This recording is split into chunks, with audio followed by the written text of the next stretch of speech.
What's up, everybody? This is Mace here. I'm here with Dan Korrey, Danny Korrey, DK, however you know this man. I know him as a business shark in the business world that I am in. We're sitting in his studio today. I'm excited to be here. Thanks for having me, Dan. Thanks for coming. Yeah, Thanks for coming. I'm excited. I got some questions for you today. I'm looking forward to asking you. I hope you have a couple for me. Oh, yeah. And I'm hoping we can just dive right into this, brother. Let's do it. So, to give a little backstory of why I'm here today and how me and Dan know each other, we're both from the same town. We actually met in the business world through a friend of ours, Tyler, who introduced us. And once we started meeting and connecting, we realized our families have known each other for literally decades. So we got like everyone in your whole family.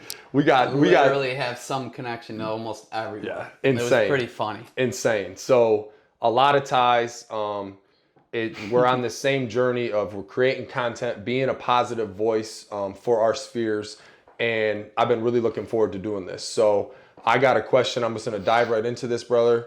My main question for you is why now? Like, I see your page.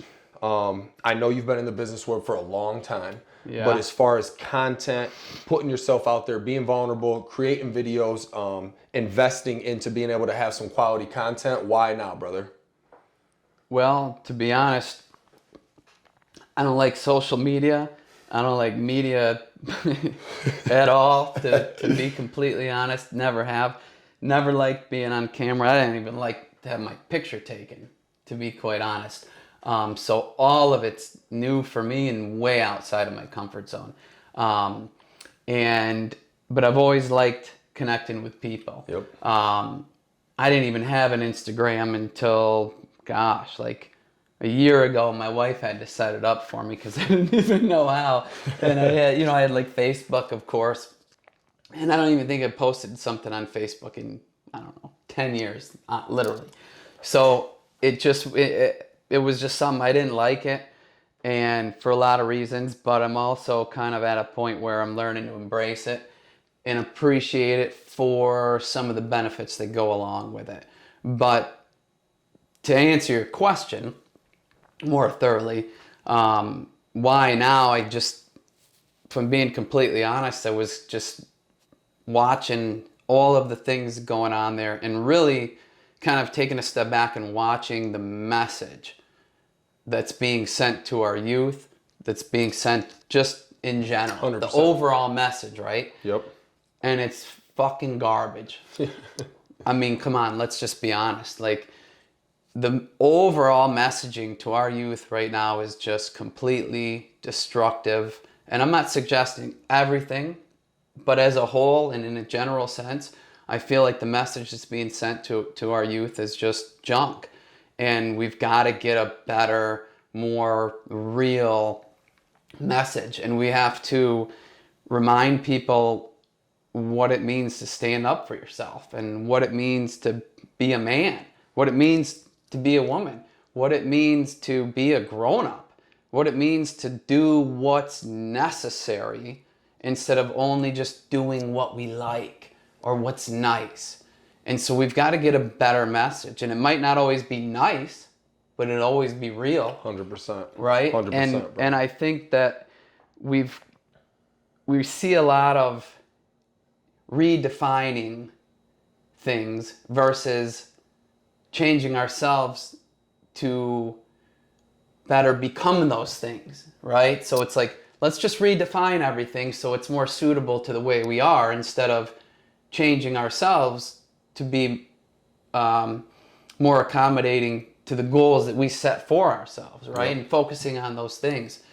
And I think another thing that I've noticed is that, especially with social media, and it's a good thing because people see big goals, right? And they set big goals for themselves, which is great because it opens up a whole new world. But I think people sometimes get lost in those goals. Right. And we get so focused on the big goal that's all the way down here because we see what everyone else is doing, which 90% of the time is bogus anyway. And we forget that it's the small everyday tasks and things that we do that leads us to those goals. And when you look at one little thing, right, that you could do tomorrow, and you look at your goal, it's like, it's not even worth my time. It's meaningless. This is so small. Progress is so menial that it'll never get me that, right? And so it's like, why even bother? And whether or not that specifically is the intent or not, it is the effect on the young people and even the old people. I find myself get caught up in that sometimes. And it hit me really hard the other day when I was thinking about it. And it's like, man, you've really got to stick to the things that get you there and not just there. Because if you get caught up in all of that, you'll never get there. And a lot of people aren't willing to stick to They're not things. willing to do it. Exactly. And you know what? Sometimes I understand it. Sometimes I understand it because they see a perception, and I'm not defending it by any means. I have no sympathy for it. I have empathy for it. I understand why people may feel defeated. I feel that way sometimes. I understand why people might see other people's success and feel like, gosh, I'm just so far away. But you're not so far away. You've got to be able to look back at every single thing that you've done through the course of your life and find a way to apply the successes and the failures and apply those forward, moving forward, and know that it's not all for nothing. You might not know what it's for yet, but as a society, as a civilization, we can't live in the failures of our past. We have to focus on building the vision of our future, right? And the future of all the people that come behind us. And all the young people who are being corrupted and confused by lunacy. Right. And bro, I told you when we first met, in the fact that like we follow a lot of the same influencers online. We know a lot of these, motivational speakers, etc. In the social media place. And I remember this. Maybe me and you can like somewhat relate to them, right? And the information's out there. But for our sphere and the people that we know, that's not really the best advice. The best advice is exactly what you just said. Think about the second meeting we ever had and we talked about simply all of the losses. All of the mistakes and losses. Well, that's, right? It's a funny thing you say that because it's like, and I'll say it, and I think people sometimes, they expect to hear something different and I'll kind of use the same, but it's just kind of, I don't know if it's necessarily shock value, but I'll say it and I'll be like, I've made millions and millions of dollars in mistakes. But if you're not making millions of dollars in mistakes, you ain't gonna make millions of dollars at all. Right? And so it's those mistakes that ultimately, at some point, are you gonna let those define you? Or are you gonna let your character and your values that you maintain no matter what's happening around you and no matter how the world changes around you, maintaining your values is what ultimately defines your character, right? And so you have to move forward past those mistakes and you got to figure out how to learn from them and almost laugh at them at some point, right? I mean, sometimes it hurts and you just got to take it. And then you got to go, what the fuck, right? It's the stupidest thing. Like, what was wrong with me? But you got to like step outside yourself for a moment and you got to kind of be able to like criticize yourself objectively as yourself, and it's kind of a hard thing to do. Oh, it is. But someone else is going to do it if you don't. 100%. Right? To beat them to it. 100%. And build on that. And these young people, including us at their age, you only know what you know. Like even, I go back a couple years ago, I would have, like the 28, 29-year-old Mace, I would have beat his ass.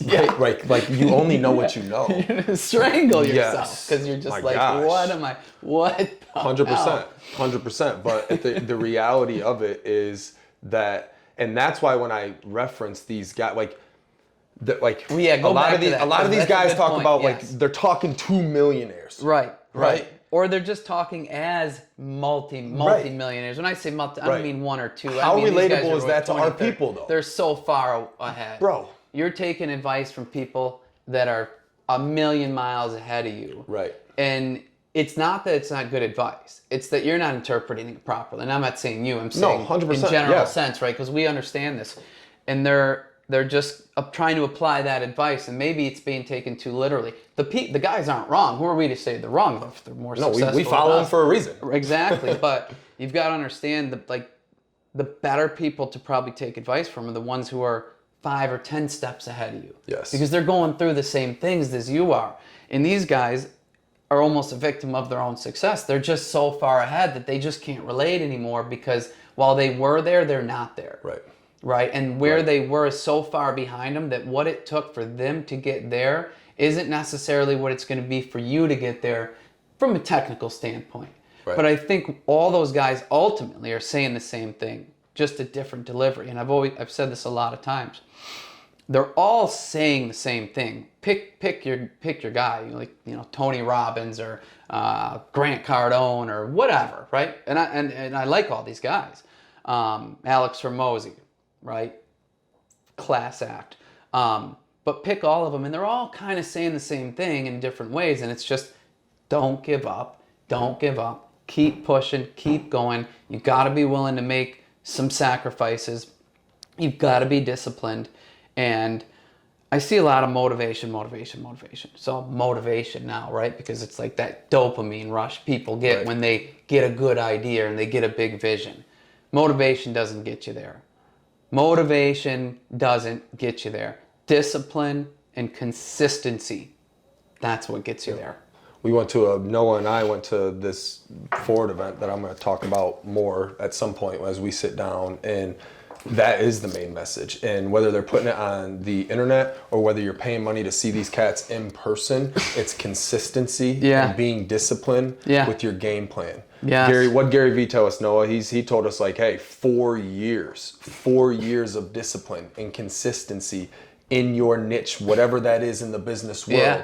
Sure. People are in such a hurry. People aren't willing to, like, I always reference it to sports, right? They're not willing to get in good enough shape to be the pro athlete. It's a good point, right? Because it's not just talent. Right. Oh, yeah. It's not just talent. No, and it's not information because information's everywhere. We have too much information. Exactly. We have an overload of information. And information without understanding is worthless. 100%. 100%. I love that. It's just totally worthless. And oftentimes people think the solution is just more information because they don't know what to do. They're confused. They don't know where to go. I understand it. But there's no magic trick. There's no magic trick. The trick is, how do I get myself to do the things I need to do? And then what are the things I need to do? Well, listen, let's just start with waking up tomorrow and trying to take a few steps toward the person that we want to become. Right. Let's not walk around acting like we necessarily are that person yet in the terms of creating a facade to satisfy our ego or entertain everyone else, but rather truly believe that we can become that person and do the things that are at least taking you toward them in that direction instead of the other direction, right? I mean, it's nail on the coffin right there. I mean, I'm telling you that, like, the reality is that to be an entrepreneur, to be in this business space and move the way that we move, right, you're going to have so many losses that usually aren't talked about. Right. But after those losses, you have to be the next day or the next week or however you progress, you have to be the best version of yourself. Yeah. Because life is fragile, bro. Yeah, it is. And when you go out, if you don't go out the best version of yourself, think about that. And I mean, that's deep. We're not getting into that. I'm just saying, you have to go out the best version of yourself. Yeah, but that's a very good point. And I think it's a good, actually, I think right there with you saying that is a good time for me to kind of put that question back to you, though, and really, like, why now for you? Because I think with what you just said there, I think that in a way kind of answers it, but elaborate on that, because I mean, I think that's what we want to know. So I mean, when I first did my first interview ever with Noah, I was just freelance walking, and he asked me why now. Yeah. And I did it. I didn't have anything like on my mind at that time outside of what I basically said, and I reverted to thinking about when I see my friends and how the conversations with my friends have changed from what Yeah. was and Yeah. remember when Yeah. to trying to always talk business or Yeah. build and be that person, right? And I'm like, man, I'm probably annoying as shit to my friends, but I hate to say that. It's like I was like, okay, let's do this right now. I don't see them enough as it is. And then if all I'm doing is talking to the people I care about and them Yeah. about this journey I'm on once every 6 months, once every year, why am I not talking about this journey all the time, right? Yeah. And not just to them, but to all of my people, right? To Yeah. people, and that's the power of social media. And like that segment is like a shell of why now for me. He asked me that question. The video turned out good. We got some good content out of it, but I went home and like I really dug deeper into why now, because there's way more to that question than because when I see my friends, I talk about business all the time, right? Well, I think, and tell me if I'm wrong, but I think kind of what you're alluding to, which is one thing that I always appreciate about you, that, and I really maybe haven't said it in this way, but it's like you exude the fact that all of our best days are ahead of us, right? Not behind us. There has to be, bro. And There it's has great be. to go remember this and remember that, and that's all fun to get some laughs and all that stuff. That's great. So I'm not discounting it, but like thinking about that, right, and having that mentality, and that's infectious to everyone around you. Well, I appreciate that. And like the reality is this is not only our people, but our country, our economy, we are in a gap right now. A gap of a lot of uncertainty. Let's just be real, right? If you lined up 10 people and asked them, even if you ask a guy like me or you, uncertainty might be a word that comes to mind if they ask you what's going on. And so we're in a gap of uncertainty. Yeah. And I'm, in this gap, I told you this the other day, I've spent more time and money on my education than I ever have. And we went to this, Noah and I went to this Ford event in Las Vegas. I told Noah this, I told a couple colleagues this, and so I'm sitting in the room with millionaires and billionaires. You told me about this. Millionaires and billionaires. Different world financially than they are. Yeah. Right? Like I do well, I'm not a millionaire billionaire, right? These guys this cat's worth $1 billion, 800 million, 200 million. And even though I'm in a different financial world than them, can relate. Bro, I've never been more sure of how close I actually am. Because when it comes to humility and being able to communicate and being self-driven, like I literally feel and felt like I was as good as these cats, right? Not in a comparison, but I knew I was in the same room. And I left that event off of no sleep. I took a red eye on a Thursday or a Friday night, flew through the night, went to a class the entire day. Me and Noah are sleeping on a couch of a hotel because we had a red eye back the next day. As beat to a pulp as I was, I remember this thing inside me, and I have the disease as it is, but I had this thing inside me. I'm like, bro, I am so close. And even though I'm not, it reassured that side of me, and that fed into this. And I think you're closer than you think. Yeah, and like, bro, I'm telling you that it really changed. Like, I've been to a lot of different stuff, and I'm not talking about sitting and talking motivation. Like, I can do that, right?